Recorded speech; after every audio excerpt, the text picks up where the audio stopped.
আসমান আর জমিনে আল্লাহ ছাড়া কোনো ইলাহ যদি আর থাকতো, এই আসমান আর জমিন ধ্বংস হয়ে যেত, ঠিক কিনা? একদল কইতো না এক আল্লাহ কইতো আমি এরে পাশ করাম, আরেক আল্লাহ কইতো না আমি ওটা দেবো, ঠিক না? এক আল্লাহ বলতে আমি এই জায়গায় বৃষ্টি দেবো, আরেক আল্লাহ বলতো না এখন বৃষ্টি দেওয়া দরকার নেই। কেন? এই এলাকার মানুষের সাথে আমার সম্পর্কটা তেমন ভালো না। স্বাভাবিক। দেখেন না, সরকার যখন দুইটা হয়, একটা বিরোধী দল একটা সরকারি দল, তো বিরোধী দল যে এলাকায় থাকে ওই এলাকার রোডঘাট সুন্দর হয় না, রাস্তাঘাট পুকুর, আপনাদের এলাকায় আসছি রাস্তাঘাটের অবস্থা, তার মানে আপনার বিরোধী দল ছিলেন, এই কারণে আপনাদের রাস্তার হালত এরকম। আবার যখন সরকারি দল ক্ষমতায় আসে, নিজের দলের এলাকার লোকদেরকে যা পঞ্চায়েত তাই দেয়, বিরোধী দলকে তেমন কিছু দেয় না। রব যদি দুইটা হইতো, একটা সরকারি আর একটা বিরোধী দল, তাহলে এক দল কইতো না এই এলাকার মানুষ আমারে ডাকে যার কারণে এলাকায় বৃষ্টি দিব, আরেক দল কইতো না এলাকার মানুষ আমারে ডাকে না এই এলাকায় বৃষ্টি দেওয়া যাবে না। এই কারণে আল্লাহ বলেন লাফাসাদাতা, আসমান আর জমিনে একাধিক রব যদি থাকতো তাহলে গোটা আসমান আর জমিন ধ্বংস হয়ে যেত। এই জন্য ভাইরা আমার, রব কয়জন? একজন। কয়জন? আল্লাহ ছাড়া কাউরে মানবো, কারো সামনে মাথা বিক্রি করব 100 টাকা দিয়া, সিরা নোট দিয়া, এক কাপ চা দিয়া, অমুকের চরিত্র ফুলের মতো পবিত্র, স্লোগান তো আমরাই দেই। তা আমরা যেহেতু স্লোগান দিয়ে, এরা চিন্তা করে কিরে এত চুরি চোট্টামি করার পরেও যদি চরিত্র ভালোই থাকে তাহলে আর ভালো হওয়া দরকার কি, আরো বড় চোর হয়। কথা কয় না, বড় গলায় কয় কথা রাতারাতি হয় নেতা, বড় গলায় কয় কথা রাতারাতি হয় নেতা, আকাম কুকাম সব করিয়া গড়ে তারা আস্তানা, আসলে সব পেট পূজা আর ভোট্টা নের বাহানা, ঠিক না? সুতরাং কারো স্লোগান দেওয়া দরকার নাই, কারণ কে কতটুকু ভালো খারাপ জানেন কে? আল্লাহ জানেন। পাশাপাশি এলাকার মানুষ, আপনারা যারা এই এলাকায় আছেন, এই এলাকার কোন মানুষটা কতটুকু ভালো এটা আপনার নফস ঠিকই জানে। আপনি মানুষকে ধোকা দিতে পারবেন কিন্তু আপনার অন্তরকে ধোকা দিতে পারবেন না। চোখটা বন্ধ করে খুঁজেন যে আল্লাহ এটা কেমন রে, আপনার অন্তরকে এটা তো একটা সুর। এই কারণে দেখবেন আমাদের দেশে যারা যখন ক্ষমতায় থাকে, তখন এরা যখন ক্ষমতায় থাকা অবস্থায় এদেরকে সামনে থেকে 14 বার সালাম দিলেও যখন ওদিকে চলে যায় তখন বলে কিনা, সামনে সালাম দেয় পিছনে গালি দেয়। এজন্য এরকম মানুষকেই আমরা নির্বাচন করব, যারা সামনেও সালাম দিব পিছনেও ভালো বলবো। কথা ঠিক না? আল্লাহ পাক এরকম লোকদেরকে এই সমাজের জন্য তৈরি করে দেখবেন। আমিন। ভাইরা আবার খুব বুঝবেন, আল্লাহ পাক স্বীকারোক্তি দিয়ে দিলেন, বান্দা স্বীকার করবে আল্লাহ। নবী বলেন এই আয়াতটা দামি আয়াত, যার কারণে আল্লাহ পাক এই আয়াতের ভিতরে আল্লাহ পাকের পরিচয় তুলে ধরলেন। আয়াতটা কেমন দামি আয়াত, রাসূল বলেন মান করা আয়াতুল কুরসি ফি দুবুরি কুল্লি সালাতিন মাকতুবা, কোন ইমানদার বান্দা যদি 5 ওয়াক্ত নামাজের পর আয়াতুল কুরসি তেলাওয়াত করে, লাম ইয়ামনাহু মিন দুখুলিল জান্নাতি ইল্লা আইয়ামুত, আমার নবী ডাক দিয়া বলেন কোন বান্দা যদি জান্নাতে যেতে চায়, চান তো ইনশাআল্লাহ? কোরআনের সৈনিক আমি, নেই তো কোনো ভয়, এক আল্লাহর গোলাম আমি, এই তো পরিচয়। এই পৃথিবীর সবই নকল, এই পৃথিবীর সবই নকল, আসল কিছুই নয়, এক আল্লাহর গোলাম আমি, এই তো পরিচয় আমার, এই তো পরিচয়। ঠিক না? কোরআন হাদিস শাসনতন্ত্র, রাসূল আমার নেতা, উৎসাহ মোর চির অম্লান, ইতিহাস বীর গাথা, এক আল্লাহ ছাড়া আমার দিলে, এক আল্লাহ ছাড়া আমার দিলে নেই তো কারো ভয়, এক আল্লাহর গোলাম আমি, এই তো পরিচয় আমার, এই তো পরিচয়। ঠিক কিনা? গোলামি হবে কার? ওই কথার উপর ভিত্তি করে আমি যে আয়াতে কারিমা তেলাওয়াত করেছি, উনিও এই কথা বলেছেন, আল্লাহু লা ইলাহা ইল্লাহু, মানে আলিফ বাদ দিলেও আল্লাহ, লাম বাদ দিলেও আল্লাহ, হা থাকলেও আল্লাহ, বাদ দিলেও আল্লাহু, বাস আল্লাহ। এটাই হচ্ছে আমাদের গোলামির আসল জায়গা। আমরা তো সমাজে বর্তমান সময়ে, ভাইরা রাগ করেন না, এখানে যারা আছেন সবাই যে চরমনাই করে এরকম না, এখানে সব দলের লোক থাকতে পারেন, কিন্তু সবার জন্য একটা কথা বলছি আমি, যে যেই দলের হন না কেন ভাই, কম দামে মানুষের কাছে মাথা বিক্রি করেন না। এটা আপনাদের কাছে আবেদন। কোরবানির সময় ছাগলও পাওয়া যায় বাজারে। একটা ছাগলের দাম কত? 10,000 টাকা, 15,000 টাকা। একটা মোরগের দাম, মুরগির দাম যদি কেজি হিসাবে করেন তাহলে এক হিসাব, আর কেজির হিসাব বাদ দিলে আরেক হিসাব। ধরলাম একটা মুরগি 500 টাকা, দেশি মুরগি। বর্তমান সময়ে 1 ডজন ডিমের দামও 100 টাকার উপরে আছে। কথা বলেন ঠিক না? তাহলে একটা ছাগল কোরবানি দেওয়ার জন্য মানুষ 10,000 টাকা খরচ করে একটা ছাগল খরিদ করে, কিন্তু এই দেশের আহাম্মক জনগণকে নির্বাচনের সময় কেনার জন্য 10,000 টাকা লাগে না, 100 টাকা আর ছিঁড়া নোট দিয়ে কেনা যায়। কত বড় আহাম্মক হলে একটা মানুষ! সবচাইতে দামি জাত, আল্লাহ পাকের সবচাইতে সৃষ্টির ভিতরে কাররামনা বনি আদম, এই বনি আদমকে যে আল্লাহ পাক শ্রেষ্ঠত্ব দান করেছেন, ওই শ্রেষ্ঠত্ব মানুষ যখন নাজেহাল হয়, শ্রেষ্ঠত্ব মানুষ যখন তার নিজের পরিচয় চেনে না, তখন সে ছিঁড়া নোটের বিনিময়ে নিজের মাথা আর ঈমান বিক্রি করে দেয়। কিন্তু যাদের কাছে বিক্রি করছি তারা দিন শেষে টিস্যুর মতো ব্যবহার করে ফেলে দেয়। ঠিক না? আমি বলছি না দেশের সবাই খারাপ, আলহামদুলিল্লাহ ভালো আছে না নাই? ভালো আছে না নাই? যারা রাজনীতি করে সবাই খারাপ, বিষয়টা এরকম না। তবে হ্যাঁ, 100-র ভিতরে 90-95টাই খারাপ হয়, বাকি 2-1টা যেগুলো ভালো থাকে এগুলো বাকিগুলার ঠেলায় ভালো থাকতে পারে না। এজন্য ভাই যারা আছেন, আপনার দলের লিডার যতক্ষণ আল্লাহ রসুলের পক্ষে থাকবে আপনি ততক্ষণ তার পক্ষে থাকবেন।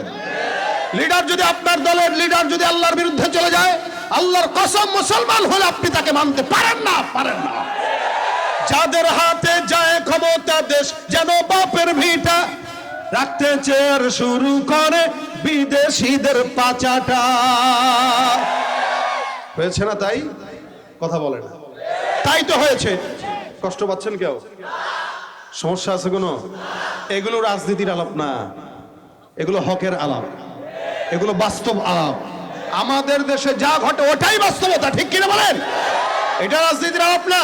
এখন অনেকে এগুলো বলতে গেলে অনেকে ক্রাক করে, হুজুর এগুলো বাদ দেন, হেদায়েতের কথা বল। আমাদেরকে শিখায় না অনেকে। তো সুতরাং এখানে এরকম কেউ আছেন? আপাতত কেউ আছেন? আলহামদুলিল্লাহ, আমার বিশ্বাস আমি যে কথা বলবো আপনারা আমার সাথে থাকবেন। সেদিন গত 2-4 দিন আগে এক জায়গায় গেছি, বাস ঠেলা দিয়ে দিছে, হুজুর রাজনীতির কথা বলেন না, হেদায়েতের কথা বলেন। অবাক লাগলো যে এই সমস্ত মূর্খদের থেকে আমাদের ইসলাম শেখা লাগে। এজন্য প্রত্যেকটা মাহফিলে উচিত সভাপতি যারা থাকবে, প্রধান অতিথি যারা থাকবে, অন্তত তারা দাড়ি টুপিওয়ালা, ইমানদার, নামাজি হওয়া লাগবে। সব দাড়ি টুপি, সব টুপিওয়ালা না। কারণ এদেশে কিছু কিছু মানুষ আছে যারা নির্বাচনের আগে টুপি মাথায় দেয়। ইনশাল্লাহ ইনি নির্বাচনের আগে মাথায় দেয় না, আগা গোড়াই দেয়, বুঝাই যায় চেহারায়। কথা ঠিক না? সুতরাং যারা নির্বাচনকে কেন্দ্র করে নিজের স্বার্থ সিদ্ধির জন্য ইসলামকে বিক্রি করে, ওরা সবচেয়ে বড় ধর্ম ব্যবসায়ী। যাদের হাতে যায় ক্ষমতা, দেশ যেন বাপের ভিটা, রাখতে চেয়ার শুরু করে বিদেশিদের পাচাটা। বিদেশিদের কথা মতো চালায় ওরা নিজের দেশ। দেখতে দেখতে গোল্লায় গেল আমার সোনার বাংলাদেশ। দেখতে দেখতে গোল্লায় গেল, একে একে শেষ করেছি, সবার দেখা হইল শেষ। দেখতে দেখতে গোল্লায় গেল আমার সোনার বাংলাদেশ।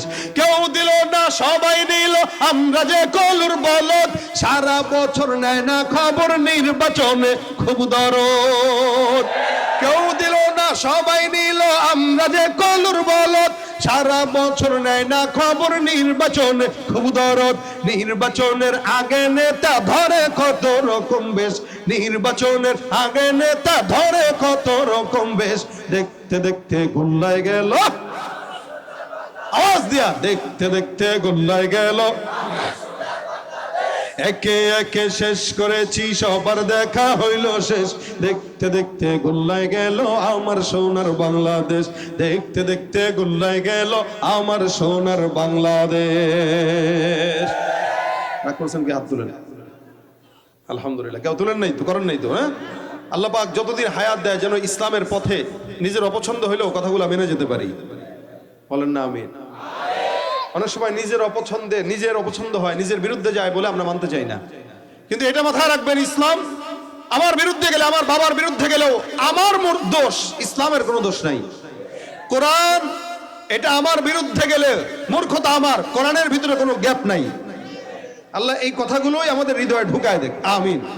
শব্দ একটাই, আল্লাহু লা ইলাহা ইল্লাহু। সব নবীরা একই কথা বলেছেন। ইয়া আইয়ুহান নাস কুলু লা ইলাহা ইল্লাল্লাহ তুফলিহু। নবী সমস্ত নবীদের একটা মাকসাদ ছিল, এই দুনিয়ার সব মানুষ যেন বলে লা ইলাহা ইল্লাল্লাহ, লা ইলাহা ইল্লাল্লাহ।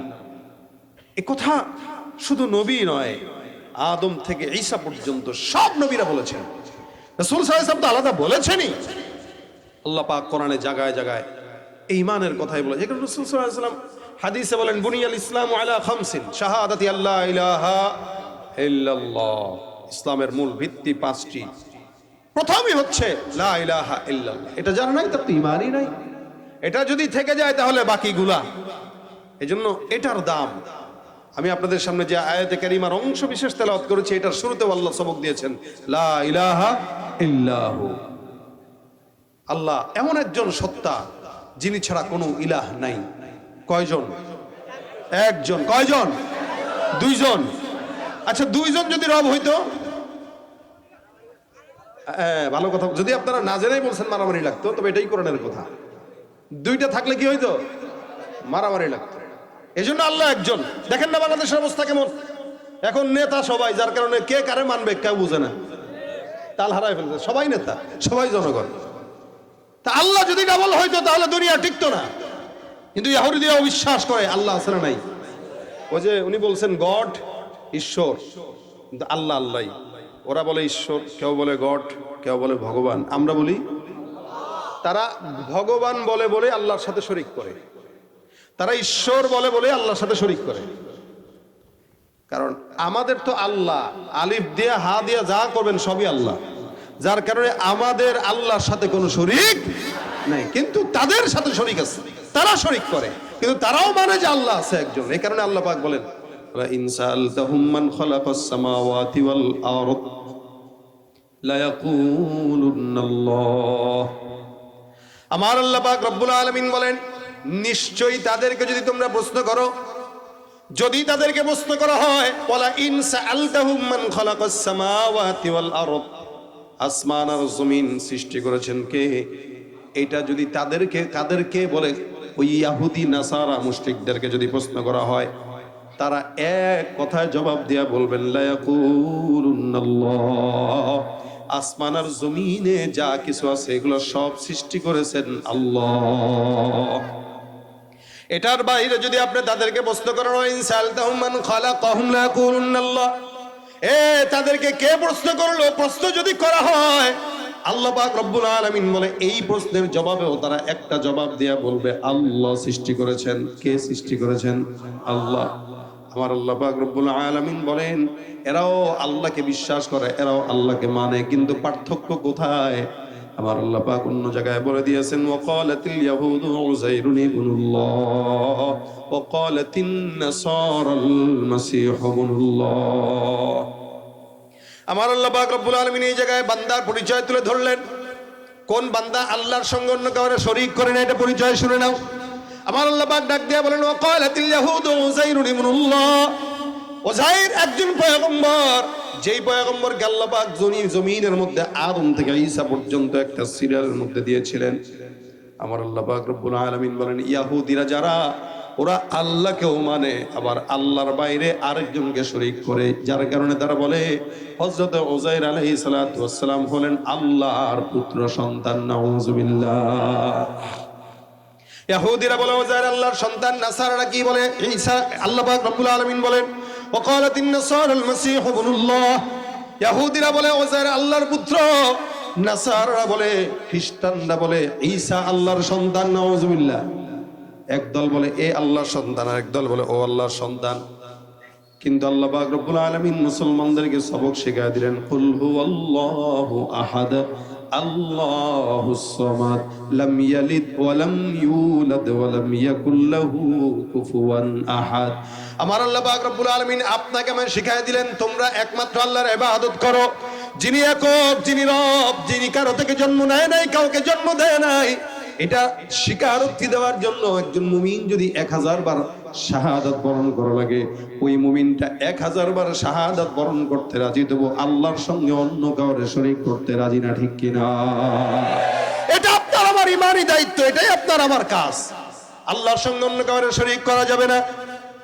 যার কারণে আল্লাহ পাক রব্বুল আলামিন সবক শিখায় দিলেন, আল্লাহু লা ইলাহা ইল্লাহু আল হাইয়ুল কাইয়্যুম লা তাখুযুহু সিনাতুন ওয়ালা নাওম। বলেন তো আয়াতের নাম কি?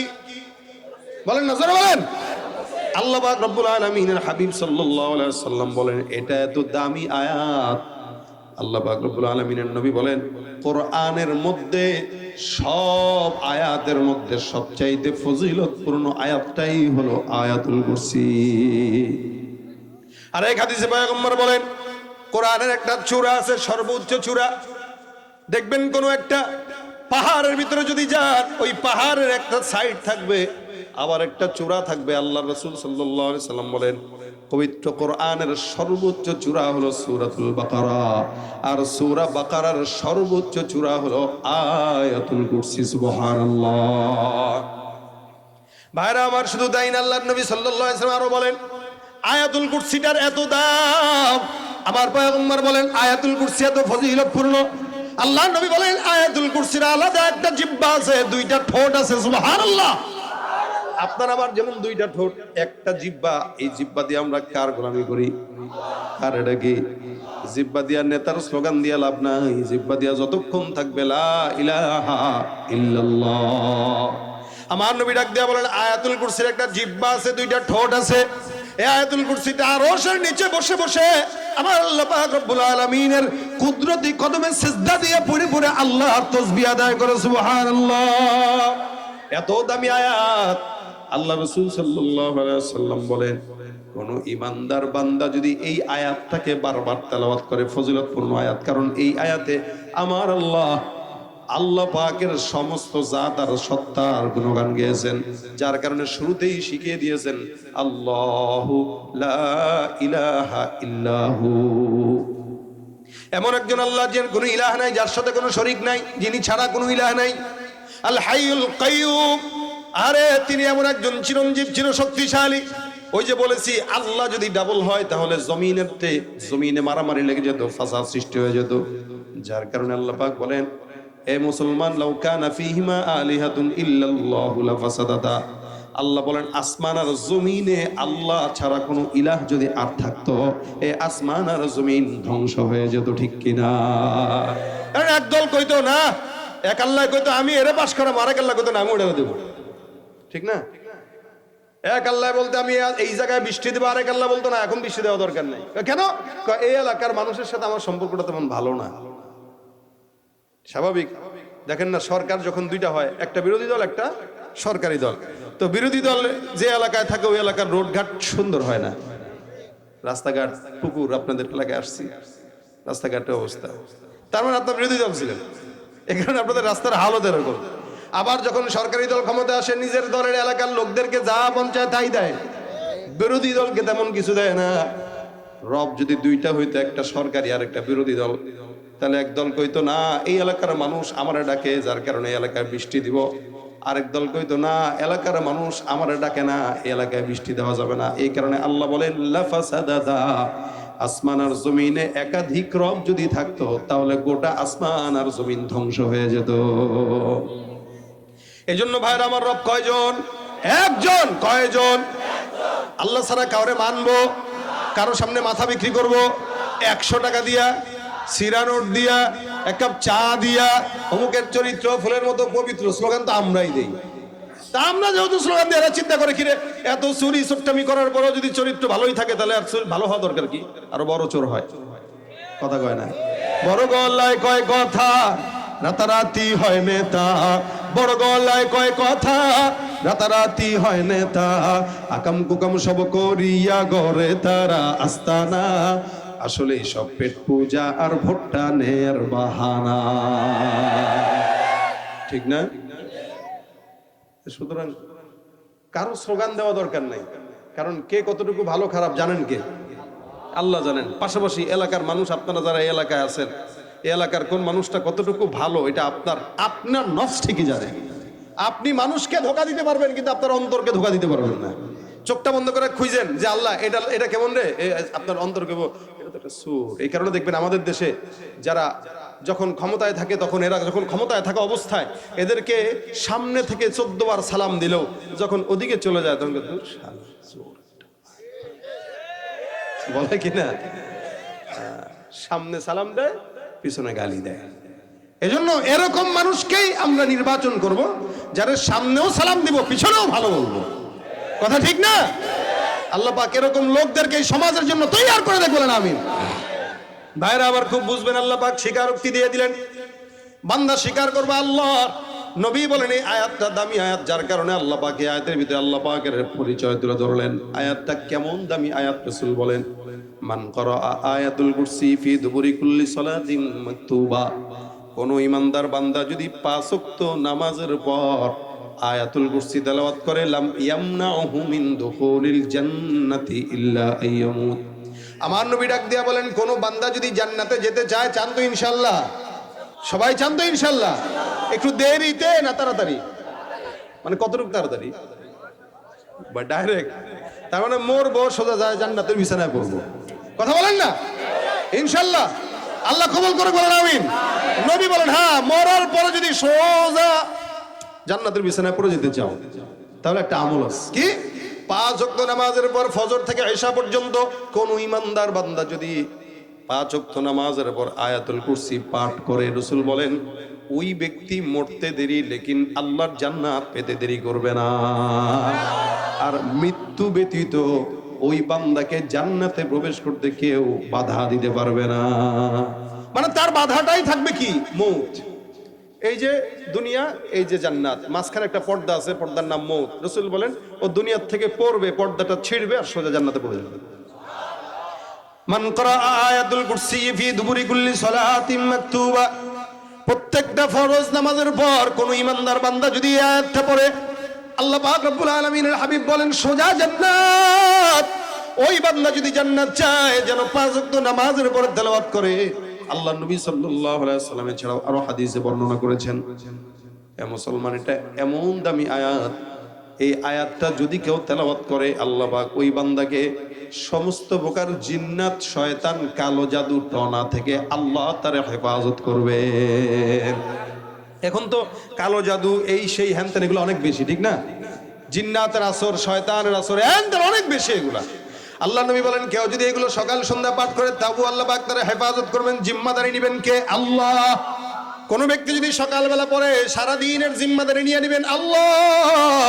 কোন ব্যক্তি যদি রাত্রেবেলা তেলাওয়াত করে, সারা রাতের জিম্মাদারি নেবেন কে? জিম্মাদার যদি আল্লাহ হয়ে যায়, কোনো টেনশন আছে নাকি? জোরে বলেন তো। আবু হুরায়রা রাদিয়াল্লাহু তাআলার নাম শুনছেন আপনারা? কথা কয় না, শুনছেন? নাম অনেক জনপ্রিয় নাম, ভাইরাল। মানে এরা বর্তমান সময়ে ফেসবুক চালায় ভাইরাল হয় নাই, টিকটক করে ভাইরাল হয় নাই, আজীবনের জন্য ভাইরাল, কিয়ামত পর্যন্ত ভাইরাল।